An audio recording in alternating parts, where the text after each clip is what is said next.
कानून को लेकर के विरोध हमारे सभी जगह, सभी चालकों में रोष है।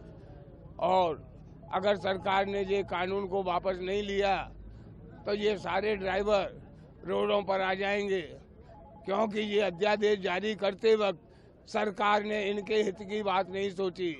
सरकार कहती है एक्सीडेंट करके भाग गया ड्राइवर तो उस पे 10 साल की सजा, 5 लाख जुर्माना। ऐसा कौन सा ड्राइवर है जो ये इतनी रकम दे सकता है? अगर ड्राइवर नहीं भागता है तो ये पब्लिक मार मार के उसको खत्म ही कर देंगे। क्या सरकार जिम्मेदारी लेती है इस बात की?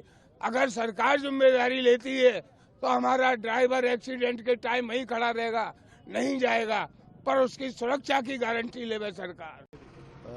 मेरा नाम राजेश सिंघवी और C2 का जिलाध्यक्ष हूँ मैं। और दरअसल हमारे से एफिलेटेड ऑटो यूनियन भी है और ट्रेवल्स और टूरिस्ट यूनियन भी है जो बसें, ऑटो और ट्रक वगैरह चलाते हैं। दरअसल पूरे देश की जनता को भी ये ध्यान है कि पिछले दिनों जो केंद्र सरकार ने, जिनको अब हम लोग आजकल मोदी सरकार कहने लगे क्योंकि मोदी जी अकेले निर्णय लेते हैं, उसमें ये फैसला लिए कानूनों में संशोधन करके कि देशद्रोह की धारा को खत्म करके राजद्रोह बनाया और साथ ही साथ में जो वाहन चालक हैं उनके लिए भी प्रावधान किया कि पहले जो 2 साल की सजा और 500 रुपये तक का जो जुर्माना था उसको बढ़ा के 10 साल की सजा और 5 से 7 लाख तक का जुर्माना कर दिया है। दरअसल ये जो प्रावधान के उसमें एक ये प्रावधान भी किया कि अगर कोई दुर्घटना के बाद अगर कोई वाहन चालक अगर वहाँ से भग जाता है दुर्घटना करने के बाद, तो उसके खिलाफ लाइसेंस कैंसिल करने की कार्रवाई के अलावा और भी जो उसके खिलाफ दंडात्मक कार्रवाई की जाएगी। दरअसल इस निर्णय से पूरे देश के जो भी वाहन चालक हैं, और वाहन चालक सिर्फ वही नहीं जो कॉमर्शियल वाहन चलाते हैं, ट्रकें, बसें, टैक्सी या जीप या ट्रैक्टर, वो सारे वाहन चालक इसमें आ जाते हैं जिसके पास 2 व्हीलर या 4 व्हीलर भी है या स्कूटर मोटरसाइकिल भी है। अगर वो उससे कोई दुर्घटना हो जाती है तो ये एक तरह से ऐसा कानून बनाया जिससे पूरे देश के जो ड्राइवर है, खासकर अपने टैक्सी और ये ट्रक और बस वाले, उन सब के मन में इस तरह का काफ़ी गुस्सा है कि ये कानून एक तरह से जो अंग्रेज सरकार थी उन्होंने भी नहीं बनाया। और ये जो इन्होंने प्रावधान किया वो ये किया कि अंग्रेजी दास्ता से छुटकारा पाने के लिए हम लोग कानून में संशोधन कर रहे हैं, लेकिन इस तरह का कानून बनाया जिससे देश के आम जो ड्राइवर है, जो 20 से 25 करोड़ लोग वाहन चलाते हैं अपना, उन सब पे एक तरह से उनको एक तरह से ये अपराध का इस तरह से उन्होंने भारी सजा करके उसके खिलाफ कुठाराघात किया है। इससे हमारे उदयपुर में भी जी ऑटो की यूनियन है या बस की यूनियन है, ट्रकों की यूनियन है, उन सब ने मिलकर कल कलेक्ट्रेट पे प्रदर्शन किया, टाउन हॉल में मीटिंग की और ये उन्होंने निर्णय लिया कि जब तक ये काला कानून वापस रद्द नहीं करते, वापस नहीं लेती केंद्र सरकार, तब तक इस आंदोलन को जारी रखेंगे। और आज उससे ये फर्क पड़ा, पूरे हमारे उदयपुर संभाग में हम लोग देखें तो जगह जगह ये जो ट्रकें हैं, बसें, उनका आवागमन बंद हो गया, आम जनता को परेशानी हो रही है। आज हमारे सब्जी वाले गए तो वहाँ के रेट जस्ट डबल हो गई है सब्जियों की और फ्रूट की। तो विरोध अभी तो शांतिपूर्ण चल रहा है, लेकिन मुझे ऐसा लगता है कि ये जो निर्णय लिया है वो एक तरह से मधुमक्खी के छत्ते में हाथ डालने का काम किया केंद्र सरकार ने, उनको छेड़ के। एक तो उनके लिए कोई सुविधा नहीं की, और अधिकतर जो एक्सीडेंट होते हैं, आपको मैं बताऊं, मैं कोई भी ड्राइवर होंगे, आप होंगे, मैं होंगे या कोई भी होगा, एक गिलहरी या कोई जानवर भी जाता है, कुत्ता, तो उसको बचा के वो अपने को निकलता है।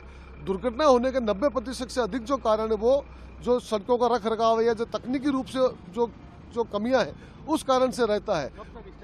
और मुझे ऐसा लगता है जब तक, जैसे आपको ध्यान होगा 2 साल पहले किसान आंदोलन हुआ था, 378 दिन चला था और 700 किसानों ने अपने आहुति दी थी प्राणों की, पूरे दिल्ली को घेर के रखा था। मुझे लगता है इस तरह का आंदोलन हमारे देश में होने की तरफ बढ़ रहा है, इसलिए केंद्र सरकार को उस आंदोलन से सबक लेके वो जल्दी इस निर्णय को निरस्त नहीं करेगी। तो मुझे लगता है अभी तो काफ़ी वाहन चल रहे हैं, प्राइवेट भी चल रहे हैं, आधे वाहन चल रहे हैं, लेकिन आने वाले मुझे लगता है 1-2 दिन में ये स्वतःपूर्त आंदोलन हो रहा है और पूरे देश एक तरह से जाम हो जाएगा, जिसका खामियाजा आम जनता को भुगतना पड़ेगा। और उसके लिए सिर्फ और सिर्फ केंद्र सरकार की ये जो सनकीपन है, मुझे लगता है वो जिम्मेदार है। आप किस तरह विरोध प्रकट कर रहे हैं, आपका परिचय देंगे? कमल चौधरी, मैं Shrinath private bus station Chetak से अध्यक्ष हूँ। हम अपना विरोध प्रकट इसलिए कर रहे हैं कि हमारे ड्राइवर भाइयों पे जो हमारे वाहन चलाते हैं और हम खुद मोटर मालिक है, मैं खुद भी वाहन चलाता हूँ। इन्होंने जो कानून बनाया, इन्होंने कहा कि अंग्रेजों का कानून है, इसको ख़त्म करके हम भारतीय कानून बना रहे। अंग्रेजों ने तो 500 रुपये जरिमाना और 2 साल की सजा रखी थी, वो भी कांग्रेस राज में हुआ था। अंग्रेजों ने तो कम रखी होगी उनके ज़माने में, लेकिन इन्होंने उसको बढ़ा के इन्होंने मान लिया कि भारत एक विकसित और विकसित देश हो गया है, इसलिए इन्होंने 7 लाख रुपया जरिमाना, 10 साल की सज़ा, ऐसा प्रावधान कर दिया। ड्राइवरी कोई हर आदमी करना नहीं चाहता, एक मजबूरी है। आदमी कोई बिजनेस नहीं मिलता है, ड्राइवरी एक इजी धंधा है और ड्राइवरी से 2 पैसा आदमी कमा भी लेता है। लेकिन उसके ऊपर एक काला कानून थोप के इन्होंने आम गरीब लोगों के ऊपर जो कुठाराघात किया है, ये गलत है। पहले तो मोदी सरकार को हम हिटलर की सरकार कहते थे, लेकिन अब तो किम जोन हो गया ये दक्षिण कोरिया का। अपना मर्जी पड़ेगा, जो कानून बना रहे हैं इनको कोई लेना देना नहीं है। 20 से 25 करोड़ से भी ज़्यादा ड्राइवर होंगे। उस 2 व्हीलर अगर कोई चला रहा है प्राइवेट, वो भी ड्राइवर है, जिसके पास ड्राइवरी लाइसेंस है वो ड्राइवर है।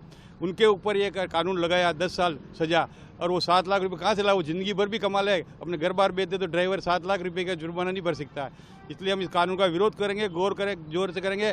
किसान आंदोलन तो 1 साल चला था, हम जो अगर ये माने नहीं तो हम 5 साल तक इस आंदोलन को चलाएंगे और पूरा भारत को जाम कर देंगे। त्राई मच जाएगी, लोग परेशान हो जाएंगे। बिना ड्राइवर के कुछ नहीं हो सकता है, नहीं तो आपकी दवाएँ बंद हो जाएगी, आपका दूध बंद हो जाएगा। ड्राइवर सतही अपनी गाड़ी नहीं चलाएगा तो आप उस पर क्या कानून लगा देंगे? आज आप किस तरह विरोध प्रकट कर रहे हैं? आज हमने अपनी बसें खड़ी कर दी है, जैसे जैसे बसें आ रही है हमने खड़ी करवा रहे हैं। जैसे ये बस अभी जा रही है, ये नाथद्वारा के रहने वाले हैं, जाके वहाँ खड़ी कर देंगे, क्योंकि अगर ये यहाँ बसें खड़ी करेंगे तो इनको खाने पीने का भी प्रॉब्लम रहती है। इसलिए जो बस जाके जिस गाँव जा रही है वहाँ के रहने वाले हैं, वो वहाँ जाके अपनी गाड़ी खड़ी कर देंगे। जैसे उदयपुर की बसें हैं हमारे, ये उदयपुर के मोटर मालिक है, इन्होंने यहाँ खड़ी कर दी। उदयपुर में कितनी गाड़ियाँ थी जो ऐसी यहाँ? उदयपुर में 2000 के आसपास बसें टूरिस्ट करके, रूट की करके, टेम्पो वगैरह ये अलग है। आपका नाम बताओ। फतेह सिंह जी। आप जो विरोध प्रकट कर रहे हैं किस तरह कर रहे हैं? हम पैसे कहाँ से देवें इतने? 7 लाख रुपए के कहाँ से देवें? 10 साल की सज़ा काटेंगे तो हमारे बच्चे क्या खाएंगे? हमारे घर में तो ताला लग जाएंगे। इसलिए हमने तो खड़ी कर दी बसें और जा रहे हैं घर पे। कब तक करेंगे? बकरे चराएंगे और क्या कब तक ये विरोध करेंगे आप? करेंगे? जब तक फैसला नहीं आएगा तब तक।